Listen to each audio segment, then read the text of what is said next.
ये question JEE main 2024 के जनवरी session के मैथमेटिक्स के रॉन्ग क्वेश्चन में से फोर्थ रॉन्ग क्वेश्चन है। इस क्वेश्चन में मिस्टेक ये है कि डाटा इनकंसिस्टेंट है, दैट इज जो इंफॉर्मेशन दी गई है वो इंफॉर्मेशन पॉसिबल नहीं है। व्हाट आई मीन टू से सी, क्वेश्चन में कहा गया है suppose 2 minus p 2 minus alpha and alpha are the coefficients of 4 consecutive terms in the expansion of 1 plus x to the power n, then the value of p square minus alpha square plus 6 alpha plus 2p equals, you have to find the correct choice. Let 4 consecutive coefficients in the expansion of this are ncr, ncr plus 1, ncr plus 2 and ncr plus 3। और इस information को use करते हुए मैं n और r में दो relations बनाऊंगा और वहां से मेरे को n और r की वैल्यू मिल जाएगी और n और r की वैल्यू मिल जाएगी तो मेरे को p और अल्फा की वैल्यू मिल जाएगी। तो ncr को मैं 2 minus p बोलूंगा और ncr plus 1 को मैं p बोलूंगा। That is ncr equal to p and ncr plus 1 equal to 2 minus p। And now to get the relation between n and r, दोनों को मैं ऐड कर देता हूं।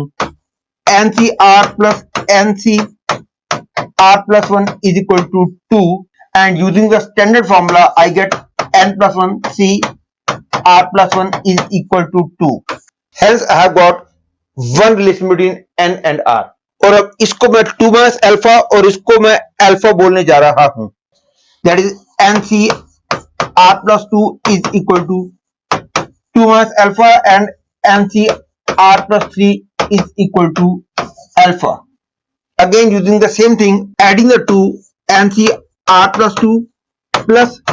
ncr plus 3 is equal to 2 and again using the standard formula I get n plus 1 c r plus 3 is equal to 2। और ये हम जानते हैं कि ncp यदि nc q के बराबर हो, this is possible only if either p is equal to q और p plus q is equal to n, and because this is also 2 and this is also 2, hence I conclude that n plus 1 c r plus 1 is equal to n plus 1 c r plus 3 and this is possible only if either r plus 1 is equal to r plus 3 or n plus 1 is equal to r plus 1 plus r plus 3, but this is not possible, hence I conclude that n is equal to 2r plus 3 and now once we have got the value of n as 2r plus 3, अब इस n की value को इसमें या इसमें put करके मैं r में एक इक्वेशन बना सकता हूं। सपोज मैं n की वैल्यू 2r plus 3 इसमें पुट करता हूं तो I get 2r plus 4 c r plus 1 is equal to 2। और क्योंकि r होल नंबर है, ये 2 के बराबर r की किसी भी वैल्यू के लिए हो ही नहीं सकता, क्योंकि ये क्लियर है कि जैसे जैसे r की वैल्यू बढ़ती जाएगी इस पूरे की वैल्यू बढ़ती जाएगी। और यदि मैं r की मिनिमम वैल्यू 0 भी ले लेता हूं तो भी ये बन जाता है 4c1 दैट इज 4 और r की वैल्यू 1 लूंगा तो ये बन जाएगा